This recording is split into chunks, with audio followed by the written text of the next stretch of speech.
Selamat datang pemirsa, Anda kembali bersama Menyingkap Fakta. Kali ini, kami akan membongkar sisi tersembunyi dari sebuah peristiwa besar yang sedang menjadi perhatian publik. Kenapa di saat dunia mulai bicara soal gencatan senjata, justru serangan ke infrastruktur listrik dan energi malah semakin intens? Kalau memang ingin damai, kenapa gardu listrik dihancurkan? Kalau ingin menghentikan perang, kenapa terminal minyak justru dibakar? Apakah ini benar menuju perdamaian, atau justru fase baru perang yang jauh lebih berbahaya sedang dimulai? Dalam beberapa hari terakhir, laporan pada awal April 2026 menunjukkan peningkatan serangan yang tidak lagi hanya menargetkan posisi militer, tetapi juga fasilitas vital seperti energi dan logistik. Ini bukan sekedar perubahan target, tetapi perubahan pola. Dari perang yang terlihat di garis depan, menjadi tekanan yang langsung menyentuh kehidupan sipil dan stabilitas kawasan.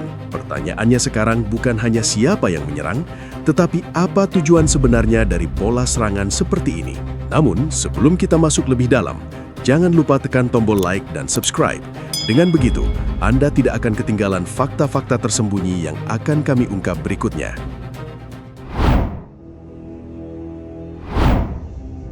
Pada 7 April 2026, perhatian dunia sedang tersedot ke arah Iran.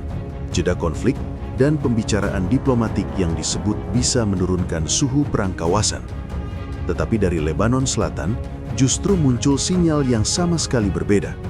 Bukan sinyal reda, melainkan tanda bahwa front utara Israel masih benar-benar hidup.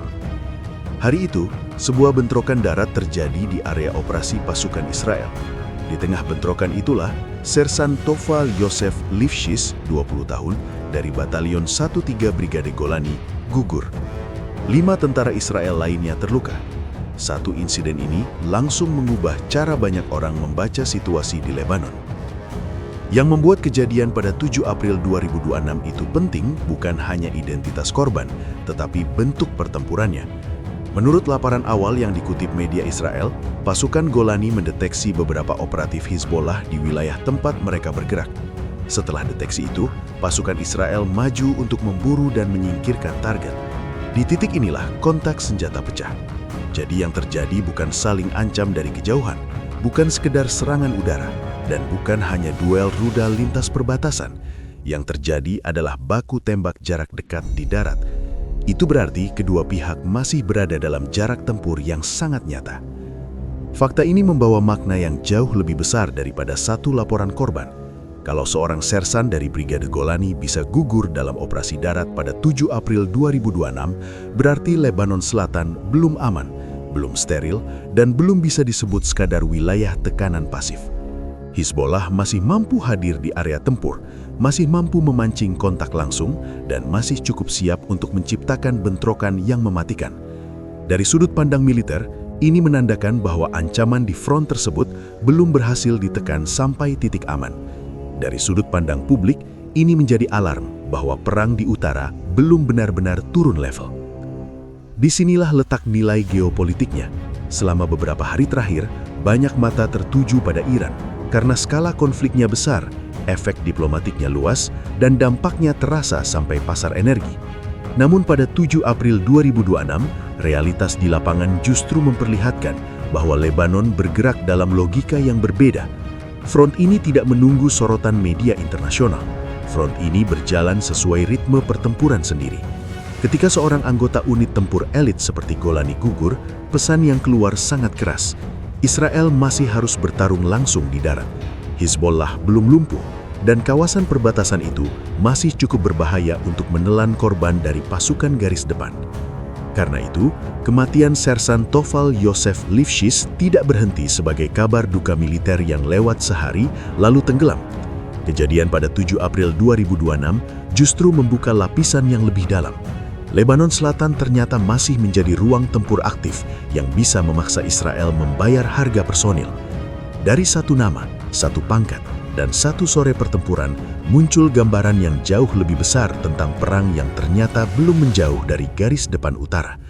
Pada titik ini, yang terlihat bukan sekadar insiden taktis, melainkan pola. Setiap korban di front seperti ini memberi petunjuk tentang kondisi medan, tingkat ancaman, dan keputusan strategis setelahnya. Saat korban itu datang dari Golani, bobot pesannya terasa jauh lebih berat bagi publik Israel dan para pengamat kawasan yang mengikuti konflik ini. Pada 8 April 2026, arah konflik di kawasan mulai terlihat lebih jelas. Saat banyak pihak membicarakan jeda antara Israel dan Iran, muncul penegasan yang langsung mengubah persepsi. Pemerintah Israel menyatakan bahwa jeda tersebut tidak berlaku untuk Lebanon. Pada hari yang sama, laporan internasional mengonfirmasi bahwa operasi militer terhadap Hezbollah tetap berjalan tanpa penghentian.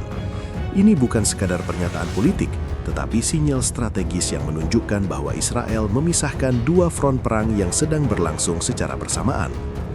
Masih pada 8 April 2026, militer Israel melancarkan gelombang serangan besar ke wilayah Lebanon.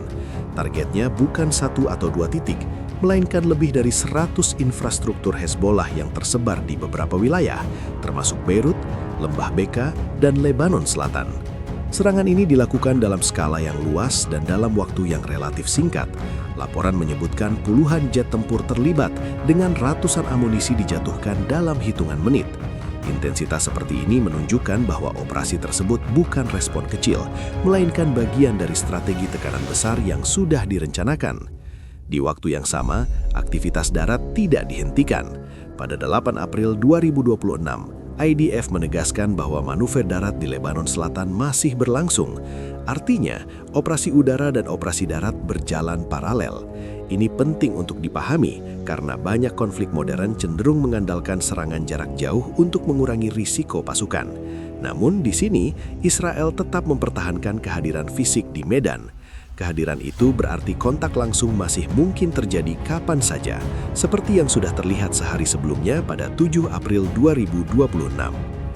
Keputusan untuk tidak memasukkan Lebanon ke dalam jeda konflik memperlihatkan bahwa Israel melihat front ini sebagai ancaman yang berbeda.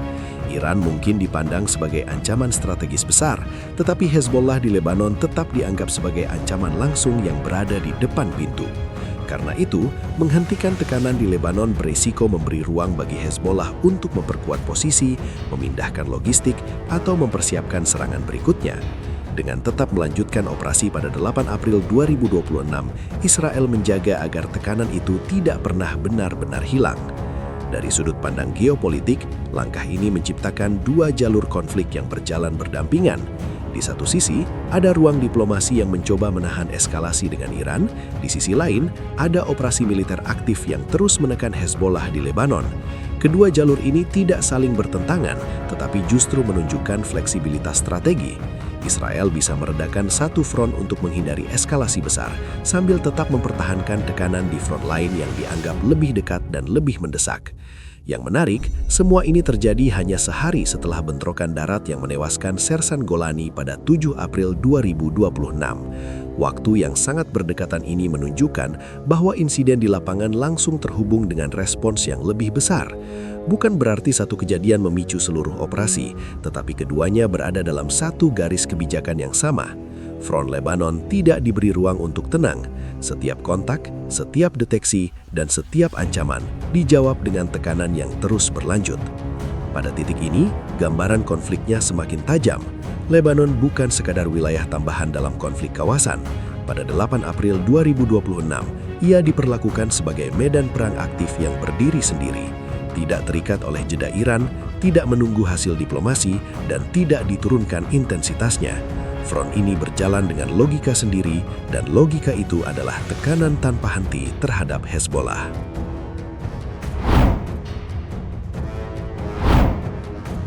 Pada 9 April 2026, gambaran yang sebelumnya terlihat terpisah mulai menyatu menjadi satu pola yang lebih besar.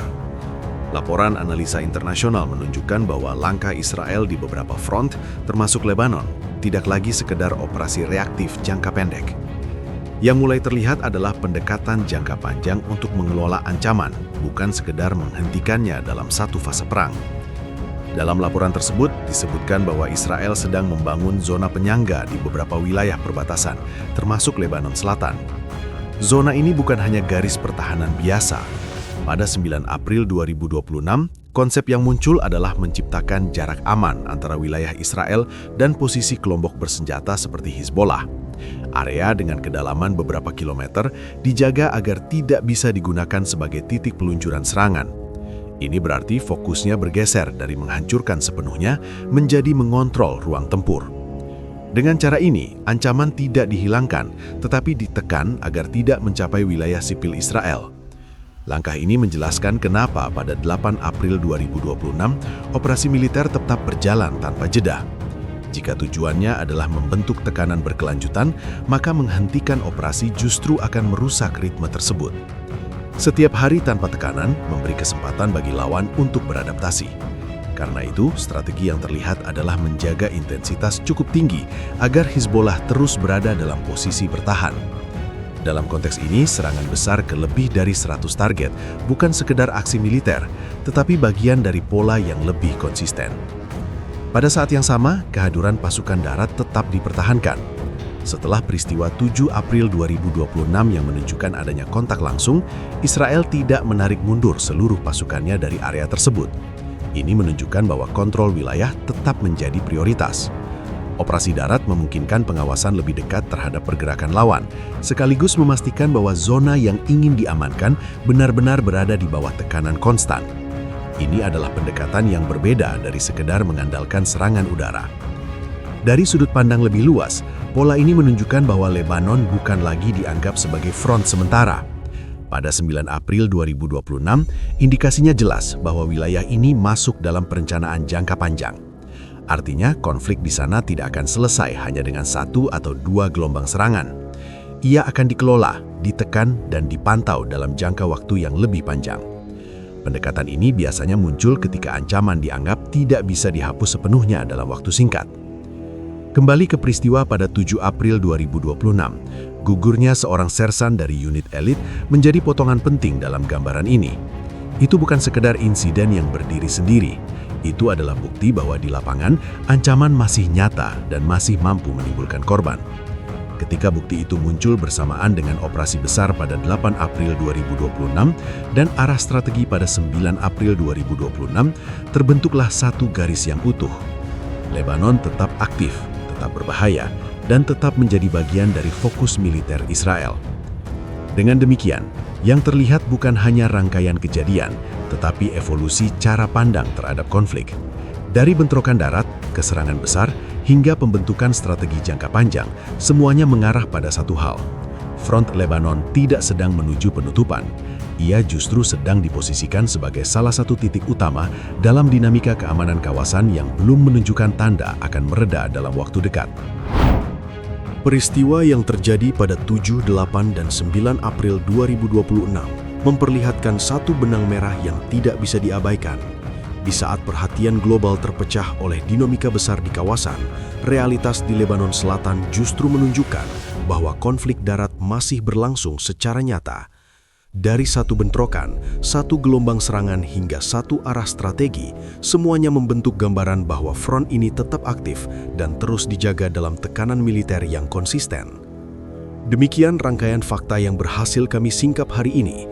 Jangan lupa subscribe ke channel Menyingkap Fakta dan aktifkan lonceng notifikasi agar Anda tidak ketinggalan pengungkapan fakta-fakta penting lainnya. Menyingkap Fakta, mengungkap kebenaran di balik setiap peristiwa.